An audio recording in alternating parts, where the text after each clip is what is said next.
ವಿಜಯನಗರ ಜಿಲ್ಲೆಯ ಕೊಟ್ಟೂರು ಪಟ್ಟಣದಲ್ಲಿ ನಡೆದ ತಂದೆ ತಾಯಿ ಮತ್ತು ಸಹೋದರಿಯ ತ್ರಿವಳಿ ಕೊಲೆ ಪ್ರಕರಣವು ಇದೀಗ ಕೊಟ್ಟೂರು ಪೊಲೀಸ್ ಠಾಣಾ ಹಸ್ತಾಂತರವಾಗಿದೆ.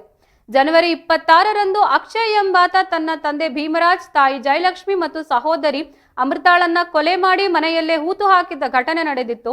ಈ ಪ್ರಕರಣವು ರಾಜ್ಯಾದ್ಯಂತ ತೀವ್ರ ಆಕ್ರೋಶಕ್ಕೆ ಕಾರಣವಾಗಿತ್ತು. ಬೆಂಗಳೂರಿನ ತಿಲಕ್ ನಗರ ಪೊಲೀಸ್ ಠಾಣೆಯಲ್ಲಿ ಈ ಸಂಬಂಧ ಪ್ರಕರಣ ದಾಖಲಾಗಿದ್ದು, ತಿಲಕ್ ನಗರ ಪೊಲೀಸರು ಆರೋಪಿ ಅಕ್ಷಯ್ನನ್ನು ಬಂಧಿಸಿ ಮೃತದೇಹಗಳನ್ನು ಹೊರತೆಗೆಯುವಲ್ಲಿ ಯಶಸ್ವಿಯಾಗಿದ್ದರು.